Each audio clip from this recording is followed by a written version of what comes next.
Ok, nous sommes très heureux de vous avoir encore une fois de plus ce soir ou en ce jour, ça dépend de l'heure à laquelle vous allez tomber sur cette vidéo. Et nous allons aujourd'hui aborder avec vous un sujet très important, très capital pour les enfants de Dieu pendant 30 à 45 minutes. Et au besoin, nous allons aussi prier pour ceux qui auront besoin de la prière. Alors, pour aujourd'hui, je vais aborder un sujet particulier que j'ai intitulé le proxy de la nouvelle naissance. Le proxy de la nouvelle naissance. Qu'est-ce que l'on entend par proxy? Un proxy, c'est un à peu près. C'est un à peu près, c'est quelque chose qu'on utilise à défaut de ce qu'on devrait utiliser. C'est un jargon statistique que moi je maîtrise bien parce que j'ai une maîtrise en statistique. La statistique, c'est mon monde. Et donc, le proxy, c'est quelque chose que, c'est un indicateur, mais qui n'est pas l'indicateur qui devait être là. Si vraiment tout était réuni, ce n'est pas celui-là qui devait être là. Mais on peut l'utiliser, ça peut aider tant soit peu à avancer, à aller à autre chose. Et donc, aujourd'hui, nous allons voir le proxy de la nouvelle naissance. Ça veut dire des choses qui sont en train de ressembler à la nouvelle naissance, mais qui ne sont pas la nouvelle naissance et qui sont à la base de la destruction de beaucoup d'âmes, de beaucoup d'églises, de beaucoup de foi, de beaucoup de communautés et à la base de beaucoup de scandales. Mais aussi, c'est à la base de beaucoup d'inquiétudes. Aussi, c'est à la base de beaucoup de déceptions que les enfants de Dieu ou encore les fils de Dieu ou encore les filles de Dieu eux-mêmes ont dans leur vie, dans leur marche chrétienne. Ils sont déçus d'avoir ce genre de situation avec eux. Et ça, c'est très important que nous l'enseignions afin que celui qui aura le cœur disposé ou celle qui aura le cœur disposé arrive à sortir de cela. Avant de parler du proxy de la nouvelle naissance, je veux expliquer un secret capital sur ce qu'on appelle une naissance. La naissance détermine la progéniture. La naissance détermine la suite. Vous voyez, tel que tu es né, tel que tu es, c'est à cause de ta naissance que tu es ce que tu es. Je vais prendre un exemple concret. Parce que s'il y a un raté dans ta naissance, tu ne seras pas ce que tu veux être, ce que tu dois être. Si aujourd'hui nous avons, entre guillemets, des chrétiens que l'on pense être pas totalement chrétiens, on a des gens qu'on appelle chrétiens mais qui ne le sont pas, un modèle de chrétien qui n'existe pas dans la Bible, c'est à cause de la naissance. Parce que la Bible dit, tu vas te reproduire selon ton espèce. Et donc si nous voyons une espèce de chrétien qui n'avait pas existé avant, qui n'avait pas existé depuis, nous avons cette espèce de chrétien, cela veut dire tout simplement que il y a eu un problème dans la naissance de ce chrétien d'aujourd'hui. Il y a eu un problème dans la foi de ce chrétien d'aujourd'hui. Et donc, je vais rapidement montrer cela. Vous savez, nous sommes des humains. Vous et moi, on est des humains. On a deux oreilles, on a deux yeux, on a deux narines, on a une bouche, et puis nous fonctionnons normalement. Mais vous allez voir que dans la vie, sans vraiment vouloir me moquer, c'est un exemple qui me monte à l'esprit, sans vouloir me moquer, vous allez constater des personnes que l'on appelle de Mongols. Voilà, c'est aussi un humain, mais qui n'est pas un humain comme toi et moi. Il peut avoir un retard dans le fonctionnement, dans la réflexion, dans la façon de parler, dans une morphologie assez particulière et qui n'est pas la morphologie des humains qui ont connu une naissance normale. Pourquoi? Parce que dans la naissance de cette personne, il y a eu comme un dysfonctionnement dans la formation des chromosomes. Donc, ça veut dire qu'il y a eu un problème dans la naissance. Donc, ce n'est pas un humain normal. C'est à cause de cela. Donc, la naissance est très importante. Tel que tu es en train de naître, tel que ta naissance est en train de se passer, ça détermine ce que tu seras. Vous savez, il y a un animal qu'on appelle le mulet. Le mulet. Le mulet, c'est un animal qui est le produit d'un âne et d'un jument. Donc, cheval, la femelle du cheval, et puis un âne. On les met ensemble, on les croise, et ces espèces ici donnent ce qu'on appelle le mulet. c'est une espèce qui n'existe pas, que Dieu n'a pas créée. C'est une naissance que Dieu n'a pas prévue normalement.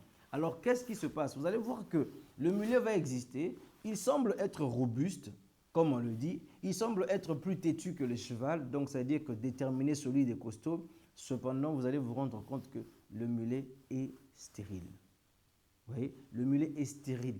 Il a des difficultés que l'on ne... Parce que c'est une espèce qui est censée ne pas se reproduire normalement. Vous comprenez? Donc, il y a un dysfonctionnement, il y a quelque chose d'anormal, il y a quelque chose que l'on n'arrive pas à comprendre.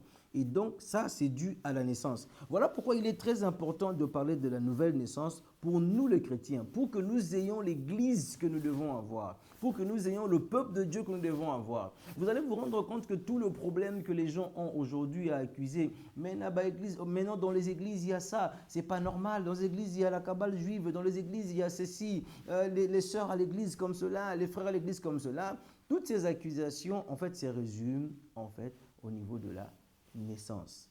De qui ces personnes sont nées de nouveau? Sont-ils nés de nouveau de la parole et de l'Esprit de Dieu pour être comme l'Esprit de la parole et l'Esprit de Dieu?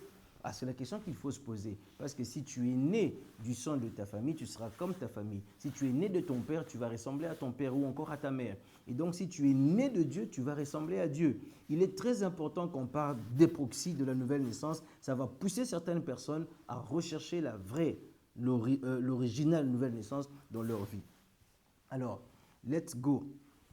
Alors, le premier élément, déjà, c'est ce que n'est pas la nouvelle naissance, la première étape. Ici, j'ai mis la nouvelle naissance n'est pas une amélioration de sa personne. Non, la nouvelle naissance n'est pas une amélioration de sa personne. Tu peux regarder rapidement dans Tite 3:5. La nouvelle naissance n'est pas une amélioration de sa personne, ni une amélioration de comportement. Rien du tout. Ça n'a rien à voir avec ça. Donc, la nouvelle naissance, toute personne vivant dans une société peut décider de devenir une meilleure version d'elle-même. Ça, c'est normal. Cette conscience-là, elle est humaine. Et il faut l'avoir. Quand tu es humain et que tu n'as pas cette conscience, il y a un problème avec toi. Toute personne peut s'améliorer. Toute personne peut changer, améliorer sa moralité, améliorer sa façon de rester avec les gens. Dans une famille, je peux décider d'être une meilleure personne pour mon petit frère, pour ma petite soeur. Maintenant que maman n'est pas là, maintenant que papa n'est plus, je peux m'organiser pour être vraiment un papa pour mon petit frère, pour subvenir à ses besoins. Je peux, même si papa, maman sont encore là, mais je peux me décider d'être un bon frère, d'être un bon enfant, parce qu'on m'a tellement fait de reproches, j'ai décidé de changer. Je peux décider de devenir une meilleure personne par rapport à mon travail, un meilleur employé par rapport à mon travail, me conformer au règlement. Je peux décider de faire cela. Donc, être quelqu'un qui s'améliore ne fait pas de toi la nouvelle, quelqu'un qui est né de nouveau.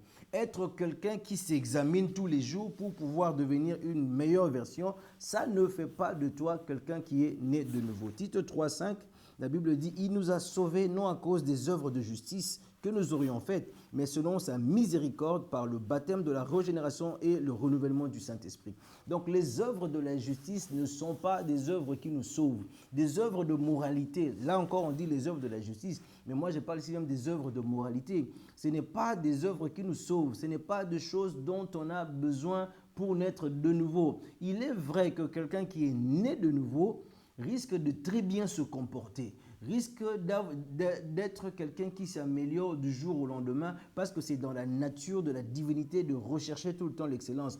Mais cela ne veut pas dire parce que tu recherches de bons comportements tout le temps autour de toi que tu es né de nouveau. Donc il faut que tu le retiennes. La deuxième des choses, la nouvelle naissance, ce n'est pas des pratiques, des rites, genre aller à l'église, genre prier le matin, genre la communion ou la Sainte Seine ou encore le baptême. Toutes ces pratiques, on peut le faire à l'église. Cela n'est pas la nouvelle naissance. Ce n'est pas parce que tu vas à l'église que tu es né de nouveau. Ce n'est pas parce que tu connais très bien ton pasteur, les sœurs te connaissent et que tu es chantre et que tu es prédicateur et que tu es quelqu'un qui suit les membres qui viennent en retard à l'église ou qui ne viennent pas. Il faut les suivre, les encourager pour qu'ils viennent à l'église. Tout ça sont des rites ecclésiastiques. Le baptême est un rite et tous les autres. Ça ne fait pas de toi quelqu'un qui est né de nouveau parce que jamais il a été dit que c'est par ce moyen-là que nous allons naître de nouveau. Rapidement, dans Jean 1, 12 à 13, on peut regarder ça rapidement. Jean 1, 12 à 13. Ce sont des versets comme ça que j'ai pris pour soutenir Jean 1, 12 à 13, tout ce que je suis en train de laisser comme allégation. La Bible dit, mais à tous ceux qui l'ont reçu, à ceux qui croient en son nom, elle a donné le pouvoir de devenir enfants de Dieu. Vous voyez, c'est à tous ceux qui l'ont reçu, c'est à tous ceux qui croient en son nom qu'on donne le pouvoir. Il n'est pas question à tous ceux qui se sont fait baptiser, à tous ceux qui vont à l'église, à tous ceux qui prient, à tous ceux qui font l'évangélisation, à tous ceux qui prêchent, à tous ceux qui jeûnent, à tous ceux qui vont sur la montagne. Non, il n'est pas question de ça. Il est plutôt question ici de recevoir Jésus et Jésus seul.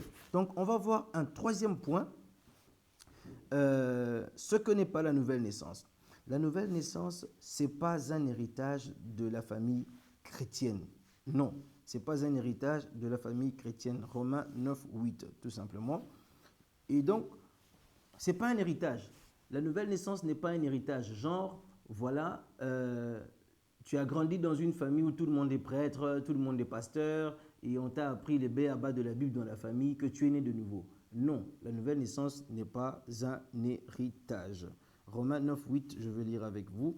C'est-à-dire que ce ne sont pas les enfants de la chair qui sont des enfants de Dieu, mais que ce sont les enfants de la promesse qui sont regardés comme la postérité.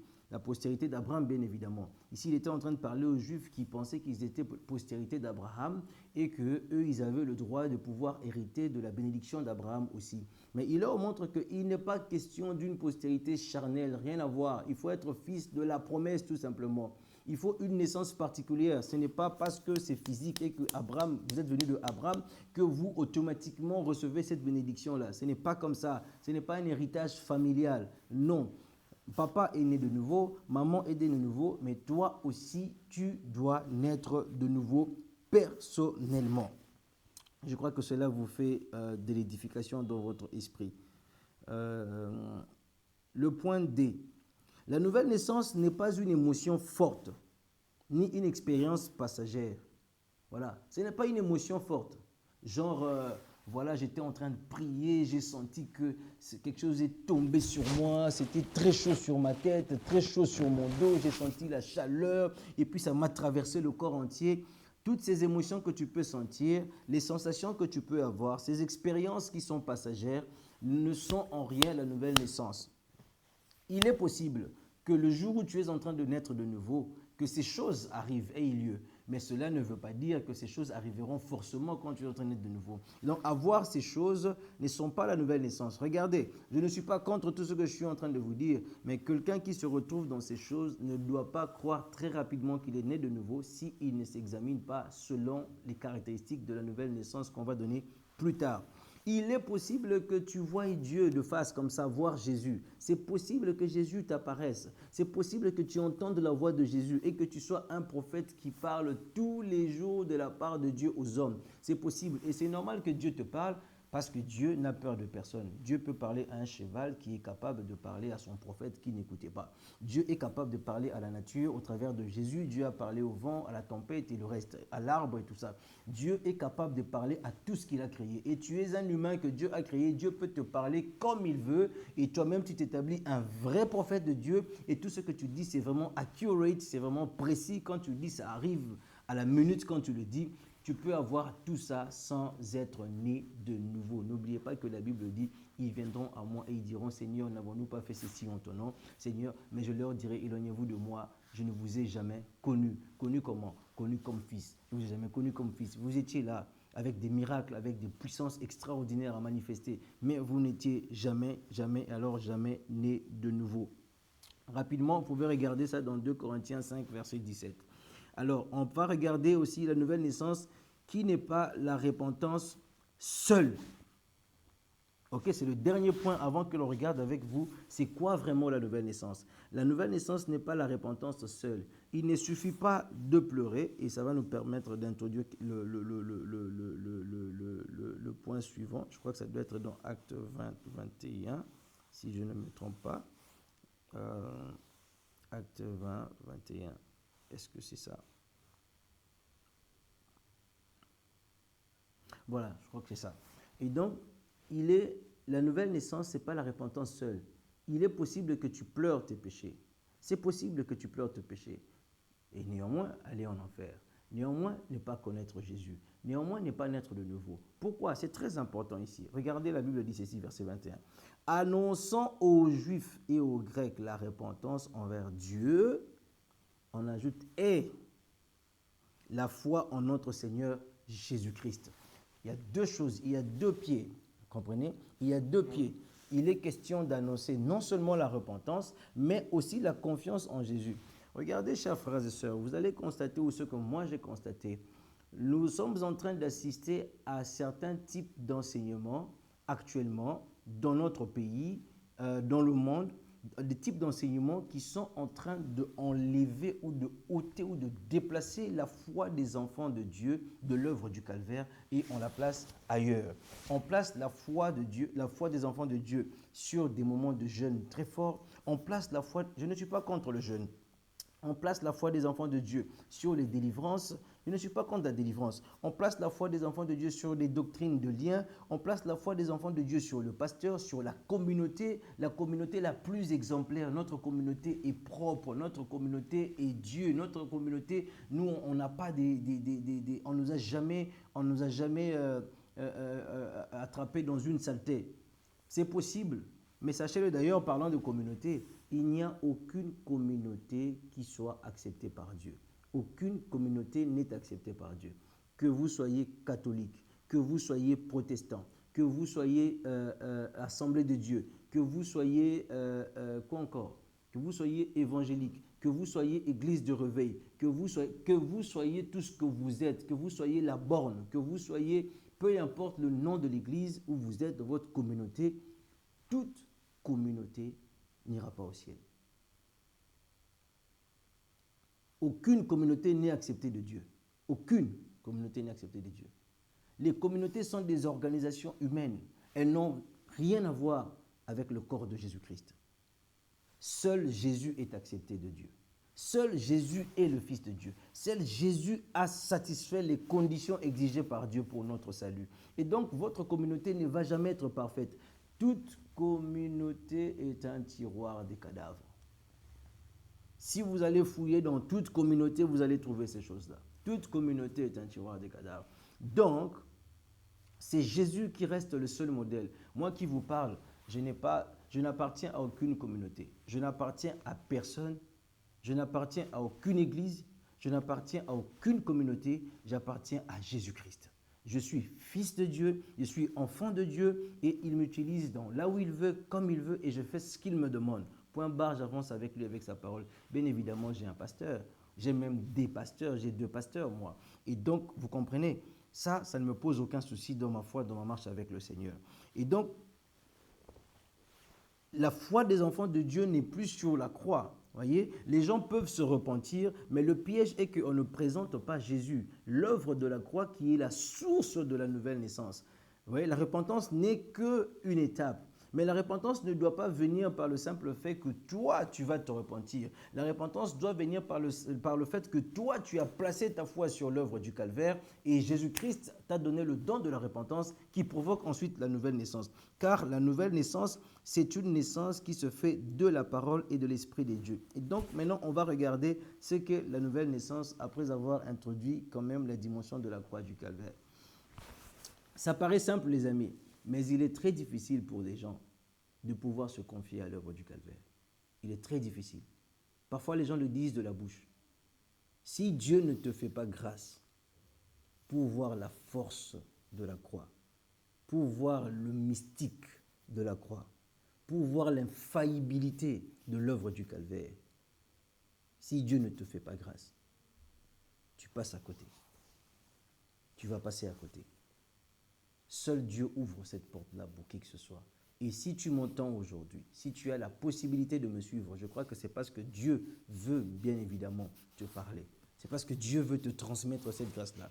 La nouvelle naissance, ce n'est pas ce que nous faisons pour Dieu. Ce n'est pas des efforts que nous faisons pour Dieu, pour atteindre une certaine stature, pour atteindre une certaine dimension, pour atteindre une certaine exigence. Ce n'est pas ce que nous faisons pour Dieu. La nouvelle naissance, c'est ce que Dieu a fait pour nous. Ce qu'il a accompli pour toi, ce qu'il a accompli pour moi à la croix. La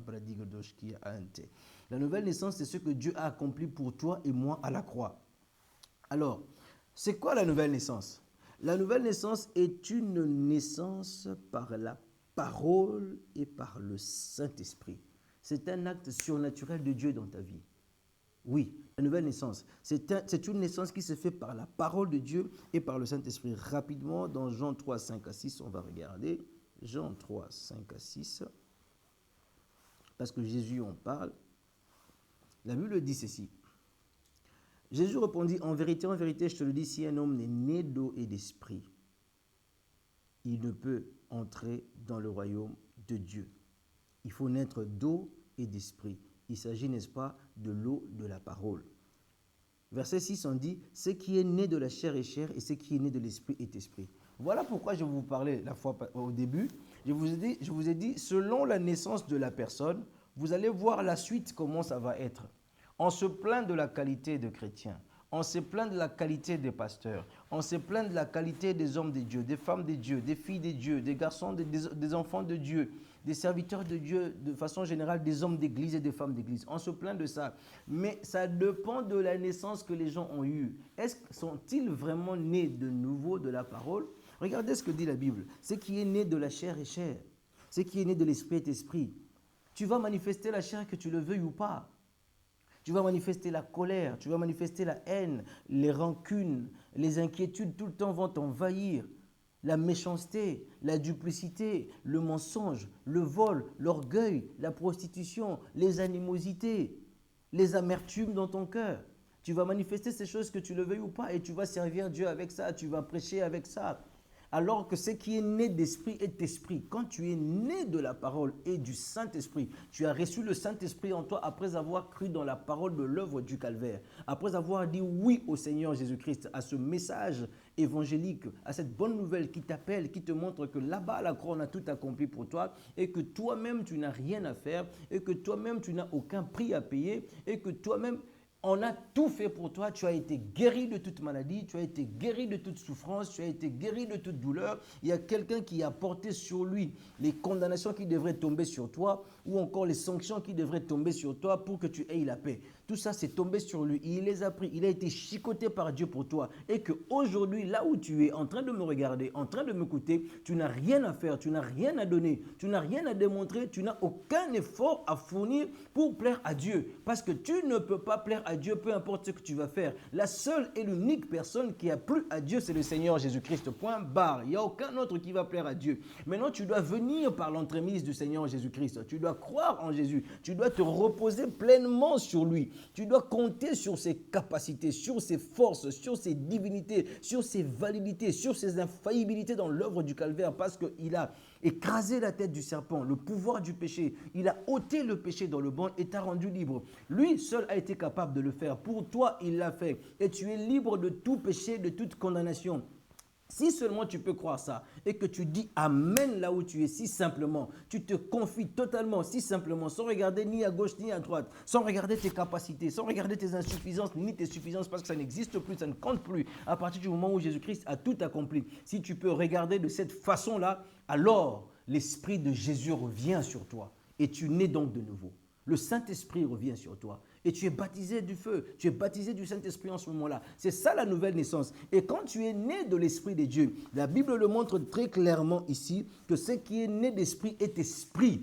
Comment tu vas vivre sans regarder le Saint-Esprit? Comment vas-tu vivre selon la chair? Comment vas-tu vivre dans les désirs, dans les plaisirs de la chair? Il est impossible, Asaya Kabbalababa, il est impossible que tu vives selon la chair quand tu es né de l'Esprit. C'est impossible. Tu ne peux vivre selon la chair que si tu le veux toi-même. Mais il est impossible de vivre selon la chair parce que c'est interdit dans le fonctionnement de la nouvelle naissance. Donc, il est question ici de recevoir le Saint-Esprit pour de vrai. Il enlève les inquiétudes, il enlève les soucis, il enlève les questionnements sur le lendemain. Il dépose la paix. La Bible dit, venez à moi vous tous qui êtes fatigués et chargés, je vous donnerai du repos. C'était le Saint-Esprit qui était le repos. Le repos de quoi? Le repos de tes inquiétudes, le repos de tes pensées qui ne cessent de partir sans revenir, qui ne cessent de partir sans revenir, le repos de tes maladies, le repos de tes péchés. Tout ça est fini. C'est ça la nouvelle naissance. La Bible dit que toutes choses sont passées et tu es devenu une nouvelle créature. Toutes choses sont devenues nouvelles. Tu es une nouvelle espèce qui ne connaît pas la mort, qui en elle porte la vie éternelle et devient transmetteur de la vie éternelle aussi. Tu donnes la vie aux autres. Vous voyez, la Bible dit que nous sommes des esprits vivifiants.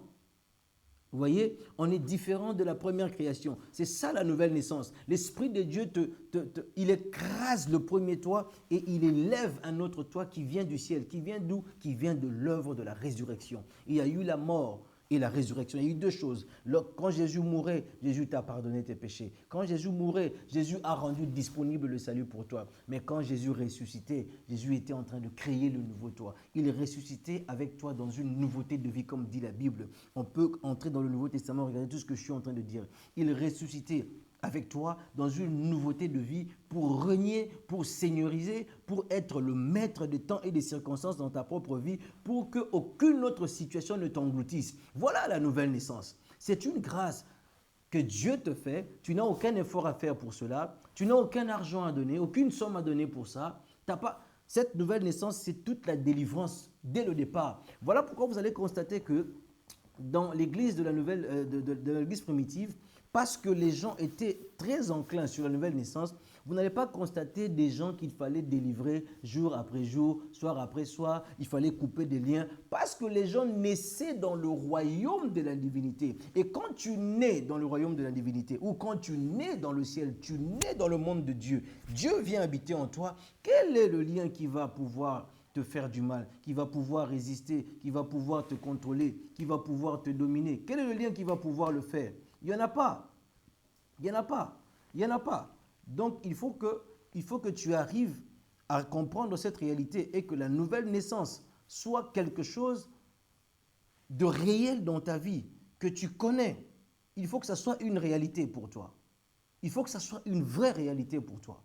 Il faut que tu vives dans la nouvelle naissance. Il faut que tu sois dans la nouvelle naissance. Il faut que tu restes dans la nouvelle naissance. Il faut que tu connaisses la nouvelle naissance. Et ça, c'est très important. Et ce n'est que par le moyen de la croix de Jésus-Christ que tu peux connaître la nouvelle naissance. Donc, je continue le passage. Ce qui est né d'esprit est esprit. Ne t'étonne pas que je t'ai dit, il faut que vous naissiez de nouveau. C'est une obligation, Jésus le dit. Il faut que vous naissiez de nouveau. Ne t'étonne pas. Il dit, mais écoutez, les gens peuvent penser que c'est très simple ce que je suis en train de dire. Regardez ce que Jésus dit.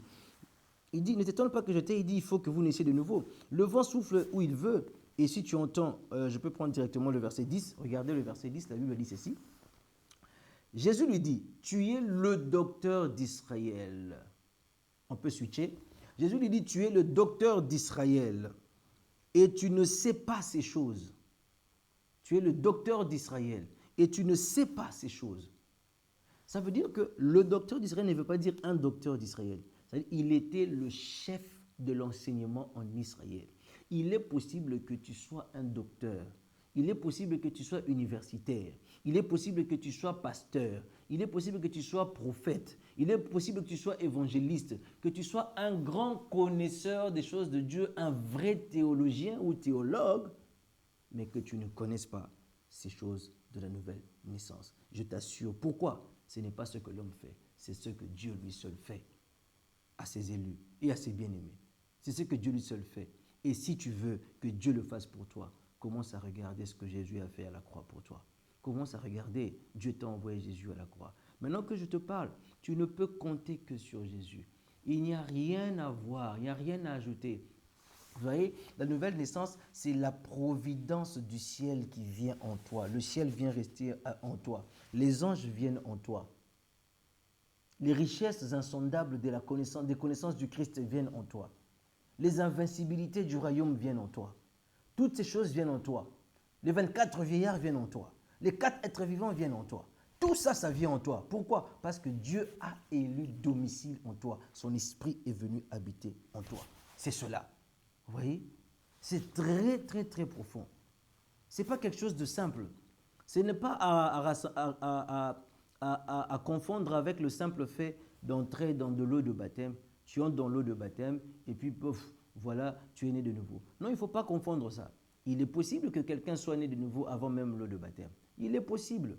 Il est possible. Le voleur à la croix, il est né de nouveau, il est parti. Sans eau de baptême.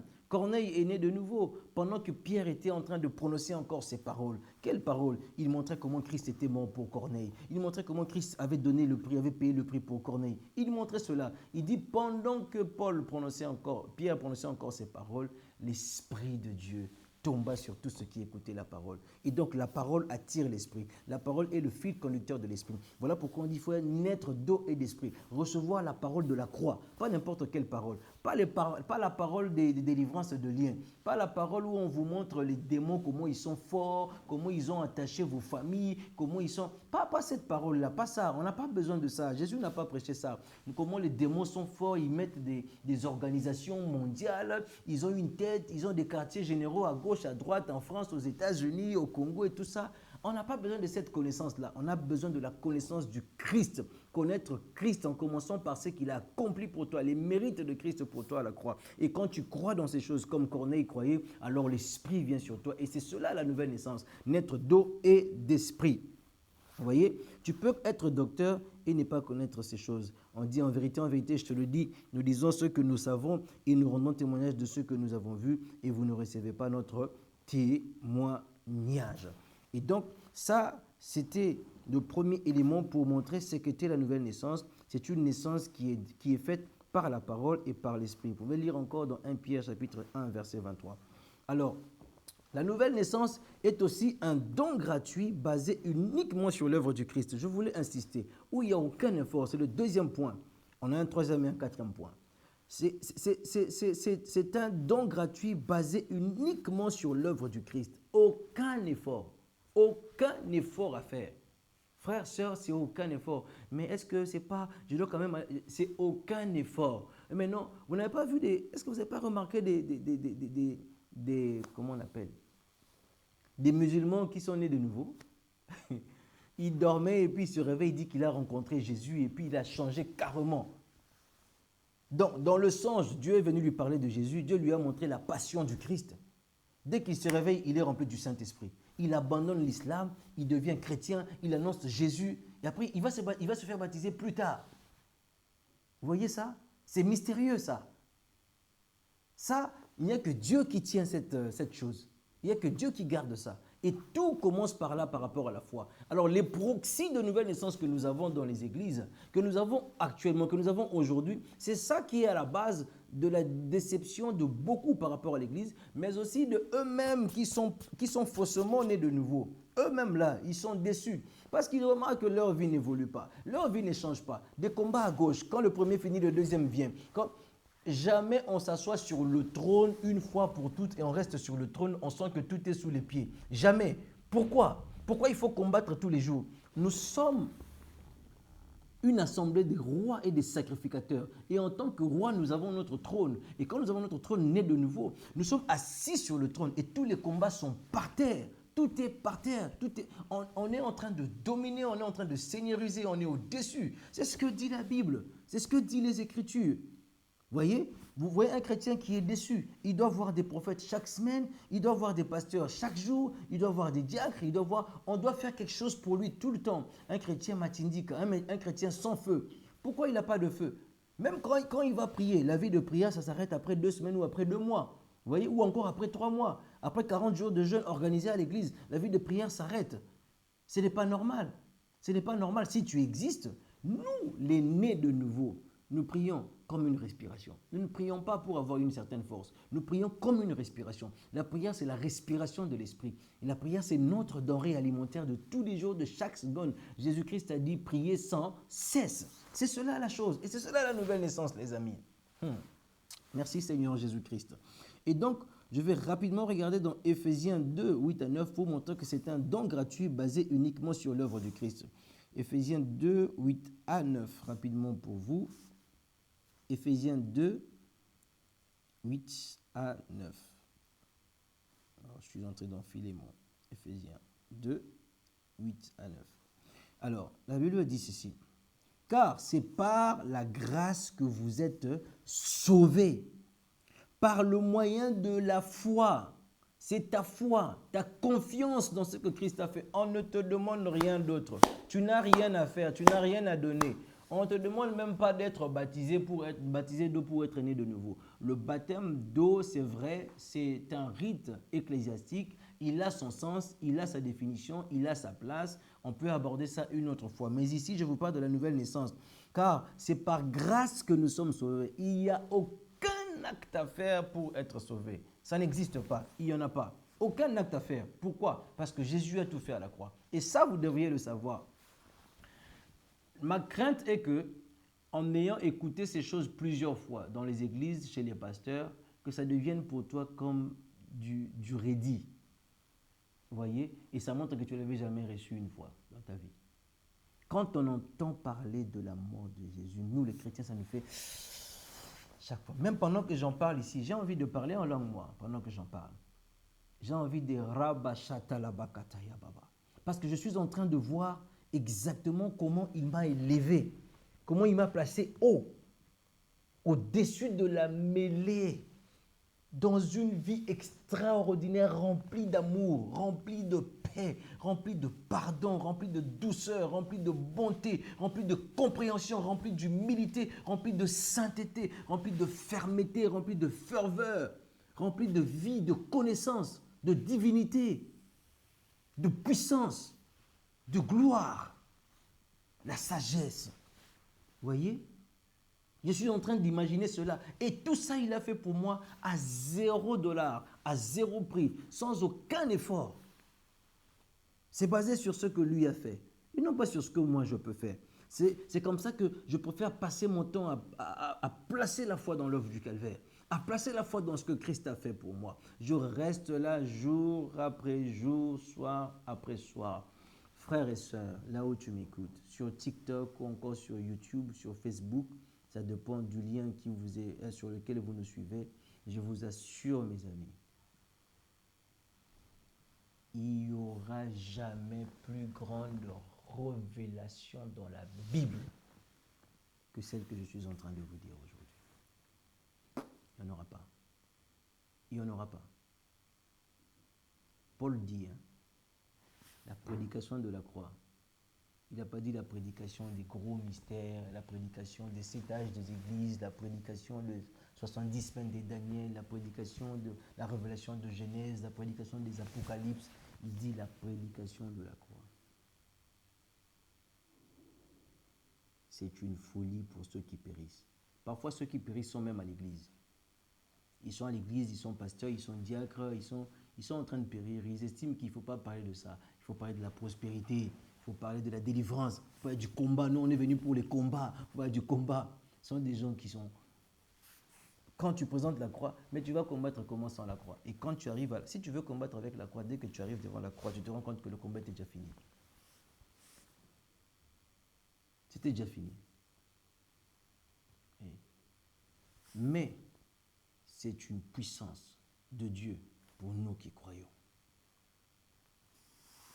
Et Dieu s'est battu depuis le commencement dans les jardins d'Éden. Il fait la promesse d'envoyer Jésus. Il dit que la sémence de la femme viendra et elle écrasera la tête de l'ennemi. La femme n'a pas de sémence. C'est l'homme qui a la sémence et qui place dans la matrice de la femme. Mais on va voir une femme sans homme, Marie, qui va pouvoir concevoir un enfant sans aucun homme. Déjà, Dieu, dans le jardin d'Éden, il a parlé de Jésus. Dieu a envoyé Joseph et il y a beaucoup de ressemblances entre Jésus et Joseph, entre Moïse et Jésus. Vous allez voir, chaque patriarche a une ressemblance particulière avec Jésus. Pourquoi? Parce que Dieu était en train de placer des poteaux indicateurs pour que l'on reconnaisse quand Jésus-Christ viendra. Tout ce que Dieu a fait dans l'Ancien Testament, c'était pour annoncer Jésus. Et quand Jésus arrive, c'était la réalité de l'ombre. On n'avait plus besoin de l'Ancien Testament quand Jésus est arrivé. Il était tout. Et Jésus vient, qu'est-ce qu'il fait? Il va à la croix, il meurt, on dit il t'a sauvé, et puis après il remonte, c'est fini, c'est tout ce qu'il était venu faire. Penses-tu que ça c'est simple? Penses-tu que c'est simple? C'est là qu'il y a toute la vie, c'est là qu'il y a tout le bonheur, c'est là qu'il y a toute la victoire, c'est là qu'il y a le ciel, c'est là qu'il y a la divinité, c'est là qu'il y a la joie, c'est là qu'il y a le pardon, c'est là qu'il y a l'amour. Ton cœur dur peut pardonner avec la croix. Voyez? On dit... Car c'est par la grâce que vous êtes sauvés, par le moyen de la foi. Et cela ne vient pas de vous. Verset 8. Et cela ne vient pas de vous. c'est le don de Dieu. C'est un don de Dieu.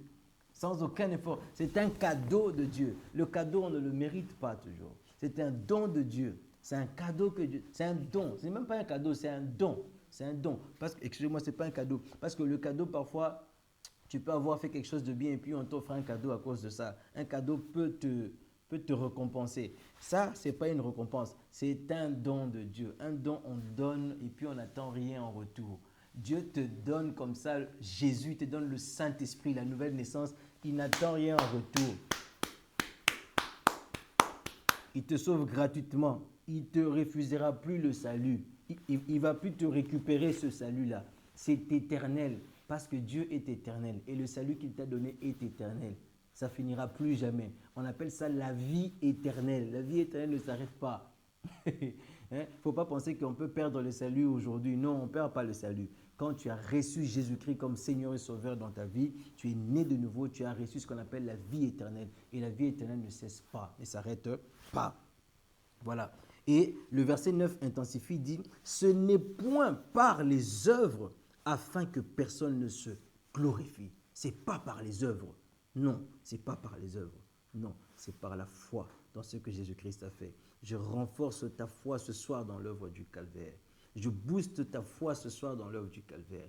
Et c'est là que tout a été fait. Ce qui fait que tu ne prieras pas avec de doute. Quand tu vas prier pour demander quelque chose, quand tu vas prier pour adresser quelque chose avec Dieu, quand tu vas prier pour parler d'un sujet particulier avec Dieu, tu sais que ce sujet a déjà été traité à la croix. Tu ne viens pas traiter avec Dieu des choses qu'il va résoudre. Tu viens traiter avec Dieu des choses qu'il a déjà résolues à la croix parce que nous sommes reçus, acceptés par Dieu par le moyen de la croix de Jésus-Christ. Et là-bas, tout a été accompli. Je croyais que les gens allaient acclamer dans cette salle. Oh my God. Vous avez peur de déranger le direct. Acclamez la parole de Dieu.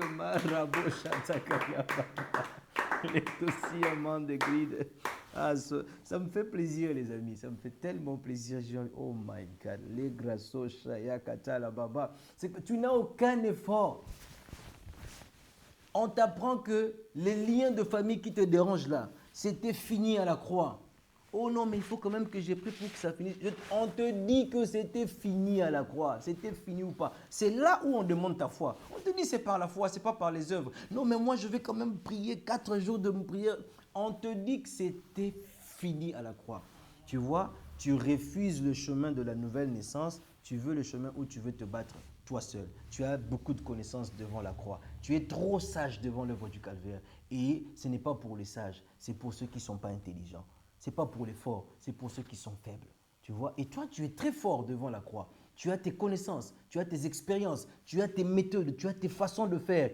Et ça ne marche pas, tu vas rater. Il faut être un enfant, car le royaume des cieux appartient à ceux qui leur ressemblent. Il faut être un enfant, il faut faire confiance, il faut s'abandonner, il faut se donner, il faut dire « Je crois que Jésus, tu l'as fait pour moi. Merci, je ne me battrai plus.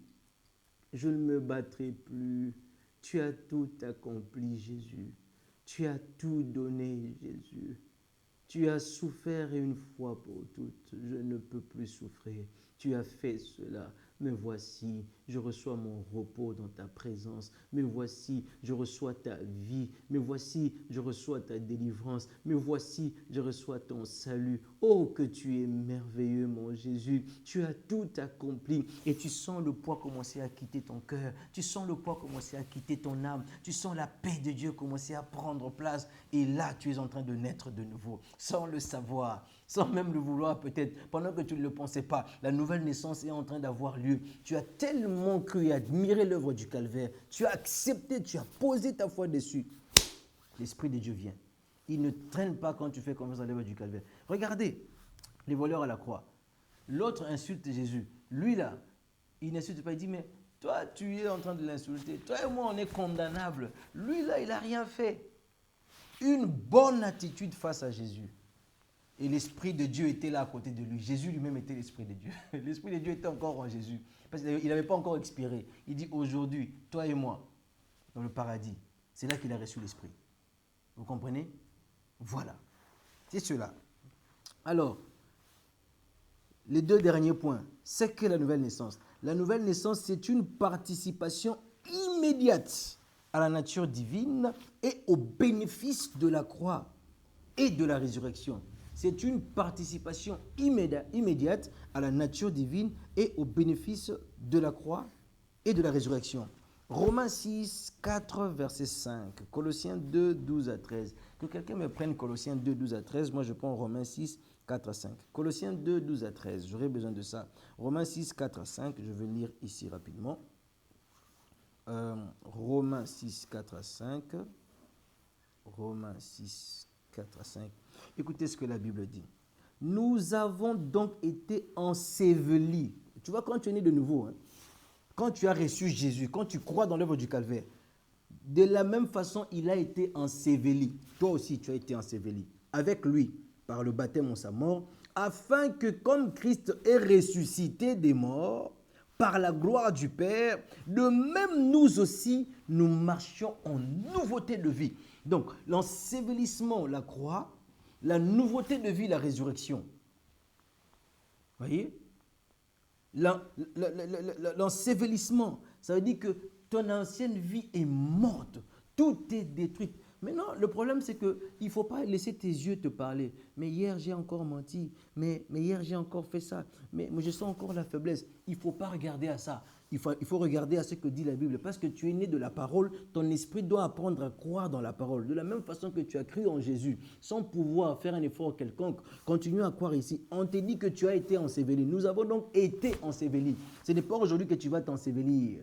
Nous avons donc été ensevelis. Quand Jésus était en train d'être enseveli, toi et moi n'étions pas encore nés, mais nous étions déjà ensevelis. C'est ce que dit la Bible et nous le croyons comme ça, amen, point barre. Mais non, pasteur, non, on a dit qu'on a été ensevelis. C'est-à-dire que notre ancienne vie a été détruite. Le vieil homme a été détruit. Le passé a été détruit. Le calcul de la famille, des ancêtres, tout ce qu'ils ont fait pour que toi tu sois maudit et que tu ne réussisses pas, tout ça a été détruit avant que les ancêtres ne viennent.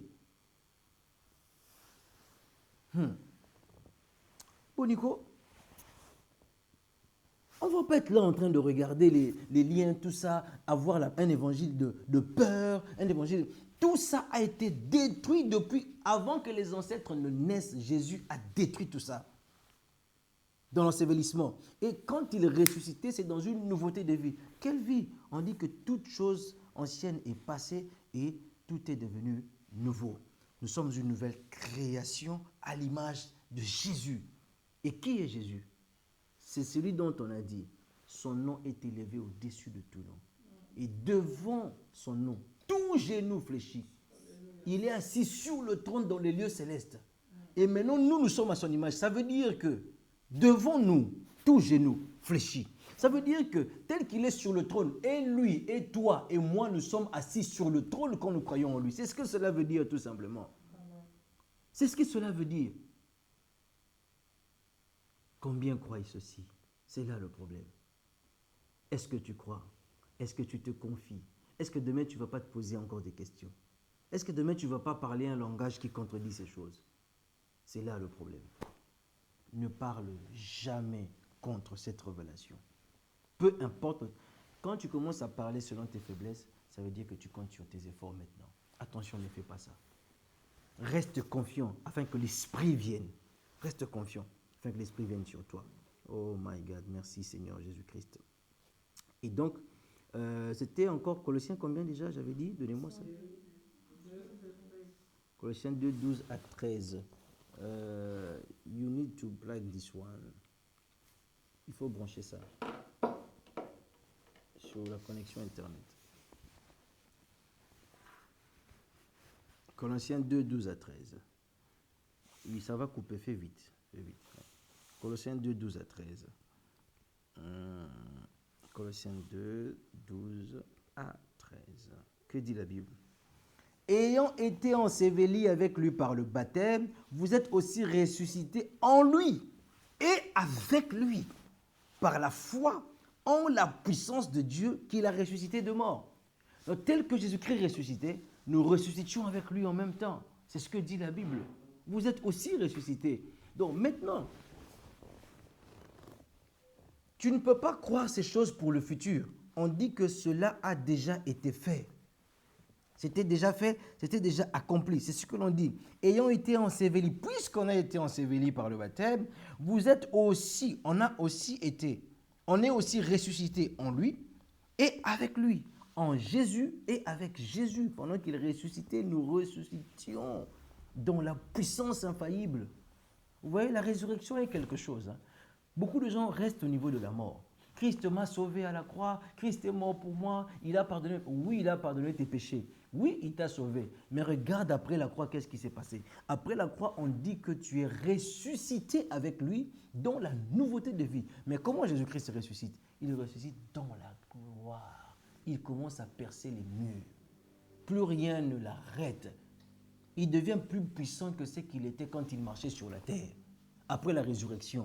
Vous voyez, toi maintenant, tu viens à cette dimension-là déjà, dans ta naissance. Hey, Seigneur Jésus. Seigneur, aide-moi à croire ces choses. Oh Jésus, aide-moi à croire ces choses. Aide-moi à croire ces choses. Aide-moi à croire ces choses, à croire plus encore ta parole, à avaler, à accepter.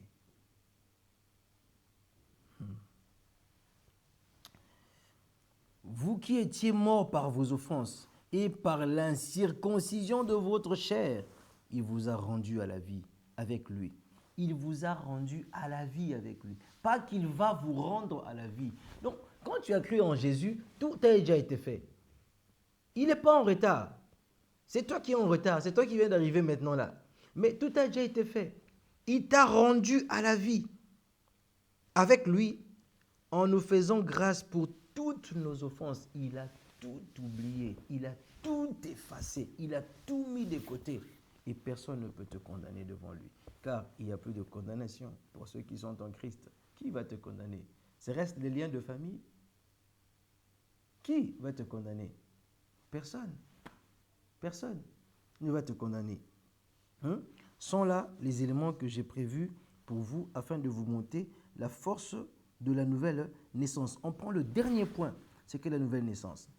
La nouvelle naissance, Colossiens 1,13, est un passage du royaume des ténèbres au royaume de lumière, un transfert spirituel. Colossiens 1,13, Colossiens 1,13, Colossiens 1,13, Colossiens 1,13. Voilà. La Bible dit ceci.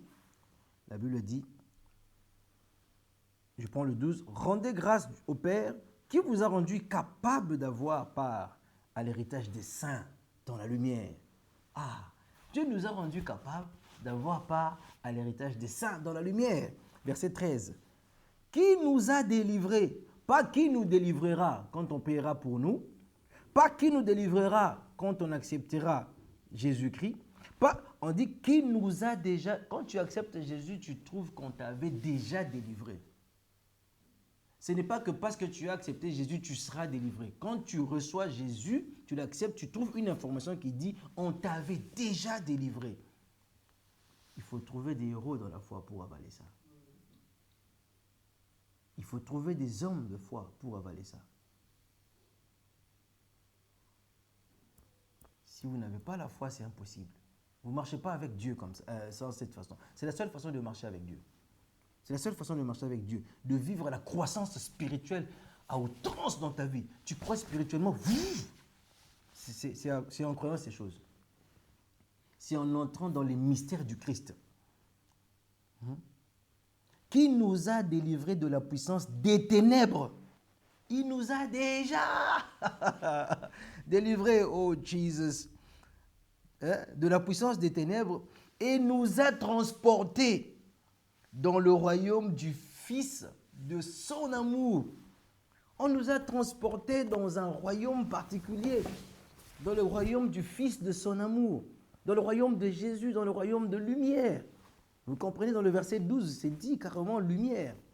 Et quand on dit le royaume du Fils de son amour, dans le royaume de la lumière, parce que Jésus est la lumière. Vous voyez? Au commencement était la parole était avec Dieu, la parole était Dieu, et cette parole était la lumière des hommes. C'est Jésus la lumière. Jean 1 le dit. Et donc, il nous a déjà délivrés. Il nous a transférés. Et quand tu crois en Jésus, c'est ça qui se passe dans ta vie. Tu obtiens la réalité de cette parole. Quand je dis tu crois en Jésus, ça dit tu crois en l'œuvre du calvaire. Tu crois en ce que Christ a fait pour toi. Tu crois au prix qu'il a payé pour toi. Il n'y a plus de condamnation pour ceux qui sont en Jésus. Et si tu crois en Jésus, là où tu es, commence à taper les mains, à clamer le nom de Jésus. Personne ne va te condamner, personne ne va t'envoyer en enfer, personne ne va te réclamer de lien. Ça n'existe pas, cette personne. Elle est déjà morte, elle est déjà détruite. Malago siavradigrenos kipra asaye atamande.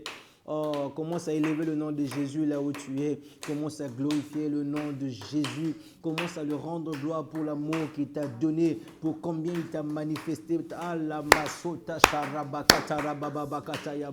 Nous t'apprécions, Jésus. Oh my God, quelle gloire.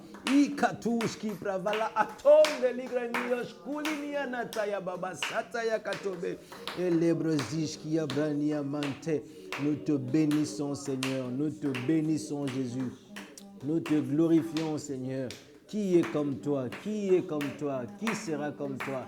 Jamais personne n'a été comme toi. Mais jamais personne ne sera comme toi. Il n'est pas question que tu fasses des efforts pour changer de comportement. Non, il est question de la vie divine, de la sémence de Dieu qui entre en toi, de la sémence du Christ qui entre en toi et qui commence à te faire vivre comme Christ. Tu vis dans l'amour, tu vis dans la joie, tu vis dans la paix, tu vis dans la bonté, tu vis dans le pouvoir, tu vis dans le courage, tu vis dans la détermination. On n'a pas reçu un esprit de timidité, mais on a reçu un esprit de force et de courage par lequel nous crions Abba Père. Nous sommes nés de nouveau et Dieu devient notre Père et nous devenons ses fils et ses filles avec l'identité de la divinité. Nous marchons tête haute comme des enfants de Dieu en train de voir tout obstacle tomber devant nous, quoi qu'il en soit, parce que nous savons le nom de Jésus que nous portons sous forme de son esprit et devant le nom de Jésus, tout genou fléchit. Mala akayata. Les maladies fléchissent, la honte fléchit, le rejet fléchit, la malédiction fléchit, la honte fléchit, la mort fléchit, les liens de famille fléchit, le retard fléchit, le blocage fléchit, la pauvreté fléchit dans le nom de Jésus-Christ parce que nous sommes nés de nouveau, nés dans le royaume de la lumière, nés dans l'esprit de Jésus, nés dans la divinité, nés dans la gloire, nés dans la puissance infaillible, nés dans la manifestation de la gloire céleste sur la terre. Nous sommes nés dans cette dimension, dans l'autorité, nous sommes nés dans ça. Et c'est ce que nous sommes. C'est Jésus qui l'a fait. On ne le mérite pas, mais il nous a aimés comme ça. Il n'a pas regardé nos fautes. Il nous a choisis comme ça. Personne ne nous condamne. Mon juge est mon avocat. Mon juge est mon avocat. Jésus est mon juge. Jésus est mon avocat. Il n'y a plus de condamnation. C'est une sentence céleste. Il n'y a plus de condamnation pour moi qui suis en Jésus. C'est fini.